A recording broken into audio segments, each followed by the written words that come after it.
Naimba nga nabi upset. Preaching kat it is a war. Gubat ita. When I started iti dating a ministry, the Lord had entrusted me iti adu-adu nga pribilehyo nga ang kasabahan. And amok nga nagsasabali kami nga di paniti apo. Sabasabali tinaituding nga padas mi, sabasabali tinaituding nga sitwasyon nga mapasamak kan sabasabali ti tao nga danonan mi, dagiti pribilehyo kan opportunity, sabasabali diay.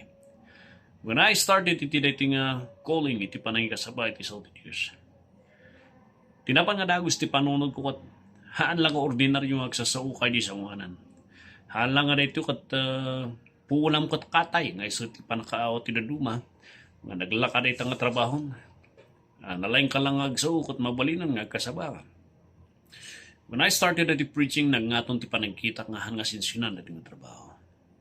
Iti panunod kun dahito kat gubat iti Diablo. Hingga na later on, dimandaan ti tawtawan, nagbaling nga pudno di jay nga panakaawat ko iti panagkasaba. Now, when you are there, di sangwanan, that is actually a situation that anti chimpo kung panahon nga makilablaban ka iti Diablo. Karag iti tao, ti panangkita na, dari si time makasla nga agkumkumpanyar iti politiko. Dito ti panahon nga naitad nga agsao iti ministro. But for me, when I started di ay, naimula ti puso kong kapanutak nga ti panagkasabakat, there is a time to war with the devil. Ada nagay cases iti life ko where I would like to share. Tapos nung makita yung nagay kapadaasan, kung nagitidado mga kapadaasan ti pastor, no apay nga kunakahan nga sinsinan da iti nga trabaho. Kat kung ibingay da ito yung kapadaasan, tapos nung ikararagan nyo, dagiti papastor yung nga mga kaskasabakan, napudno, nga mga narami di iti mandato na. Iti Ephesians chapter 6 verse 12, for we wrestle not against flesh and blood, but against principalities, against powers, against the ruler of darkness of this world, against spiritual wickedness in high places. So referring amin na ito'y powers, rulers of darkness, spiritual wickedness in high places. Sa saritaan na iti Diablo, ti kalaban tayo kat Diablo. I will never forget one time iti panagbiag ko where I was preaching and na-set up, napintas ti set up na di sound system. Doon maramdaman, karaputo di jiting nga iti panagkasaba. Kalkaro do iti highlights iti chimpo iti panagkasaba. Gana maramdaman, nalpas iti mensahe, ada iti may nga bisita nga imasidag kanyak. Girlfriend, iti may isang anak, iti may nga membro. Inawis na di nga Sunday, ako amamu iso na, ngam imbaga na kanya gayom na mabaling ka di katungtong ko ni pastor. At inuray na kat nakiyamamu kanya, pastor, siyak ti kastoy. Kat ko na kanya, pastor, amang kanino apay nga, napansin mo kanino apay nga, hindi katingtingan iti minsahe kat kara off, madisturbo di sound system tayo. Ewan, ang ngaro, di iti napansin ko na tayo. Yes ma'am, apay nga naobserbaran nyo di ay.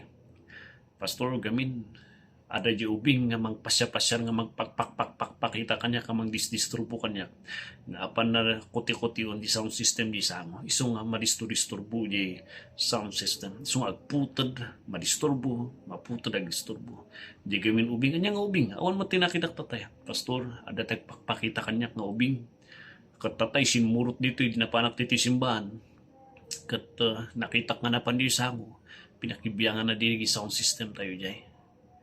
Parang naman kung na pastor, mabaling ka din agpadawat ti tulong. Kapusta da iti tidak nga problema. Ayaw na, ti problema.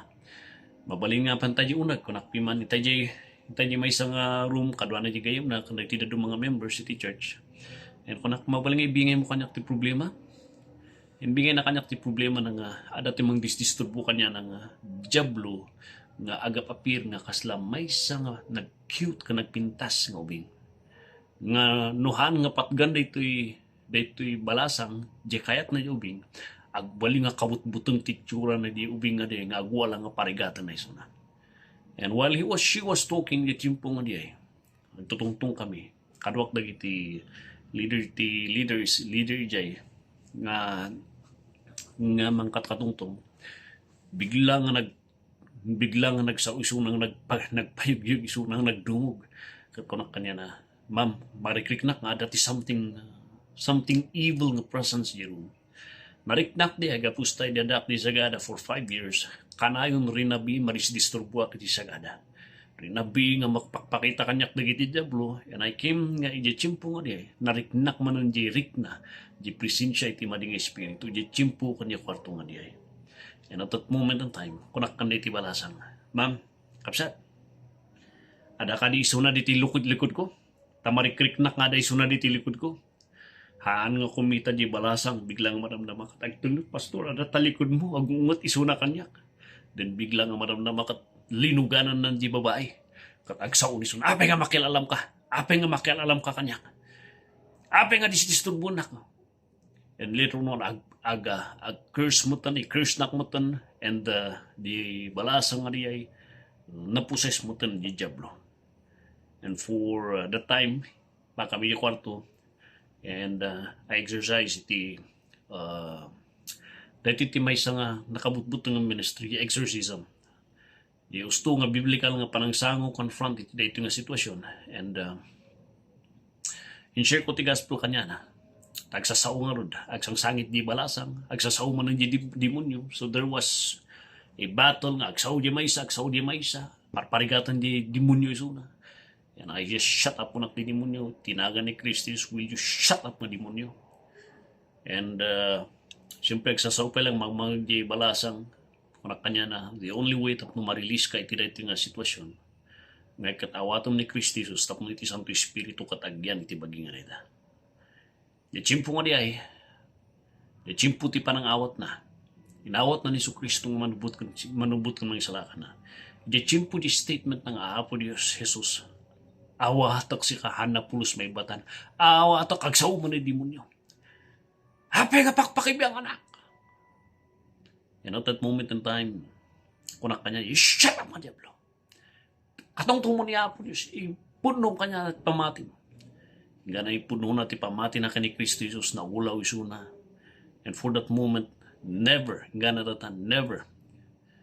pusa si isuna. It was a hard struggle. Gapusta di kalpasan di jay, han nga basta-basta nga nibatan di Diablo at pagpakita kanya na. Kunak kanya na, tigsan naklaan, wala di chimpo nga, pakipakita man at just pray for you.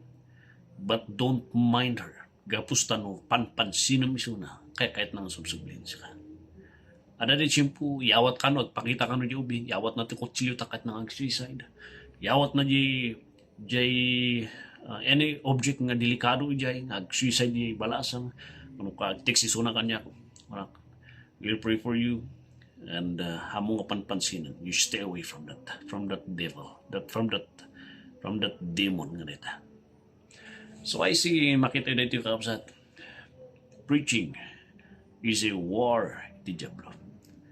Another one time nga occasion, iti Bible study at iti talipa pa nga banda, urnong ko dagiti aday simpo na urnong dagiti kakaruba jay nga glaklako before I close the kaya dati Bible study. There was one time dati Bible study, nakibtut dati may nga walasang, agsangit nga, agpaypayog pag diti putputag na, abang agsasawak diya kat kunak, pekas lang nga dati problema, magsasakit ka na. Pastor, ada makikita dita away mo nga nakabutbutang titsura na nga mangbutbutang kaya kasla nga laylayatan na ka nga kasla abuganda kami nga umikat dito namakit kita kan sa makit kita dagiti kakanwak in kitita nga bayson nariknak man di presensya nga sabal di presensya iti mading espiritu which I experience dagiti naka-encounter ko when there is demon iti presence iti kwarto. Nang munakat niya, dangag pa isugay nga aglalamis nga sabsabali jarig na. And I said, hamo nga panpansinan ni Suna, dumog mo lang, tagdungag ka ti sa uti ako. Hanyo nga kanutan panpansin ng makarkaro rita, resist the devil and he will run away. The more nga panpansinan ni Suna tibut-butang na, the more nga but-butang na ka. Those are the experiences, iti panay kasaba. Apa nga ibagbak na ito not to exalt iti nga experience. Namkat ko nga panagnakan. Iti kinagpaisuna at Ephesians chapter 6 verse 12. Nga kuna nga, For we wrestle not against flesh and blood. That's why kung nada, apa nga nakasiryoso nga kasaba. Nakasiryoso ka lang nga kanayon iti panang kasaba. Seryoso ak nga may kasaba kapsat kapusta. Dahito iti tiyempo where there is, and I am declaring battle, war with the devil. Sumawatan nyo. Preaching is not just like panagsasauti politiko iti may sa inisangwanan. Haan nga public speaking nga rin. Haan nga panag-reporting lang jay. When a man is there to stand di pulpito, kanakara kayo, he is declaring war with the devil. So my friends, you pray for every preachers, whether deacon, whether leaders, churches. You pray for them. Iti chimpo, iti panagkasabada. Because that is a time where war between the devil has begun. Blessed evening, kakabsat, and God bless you.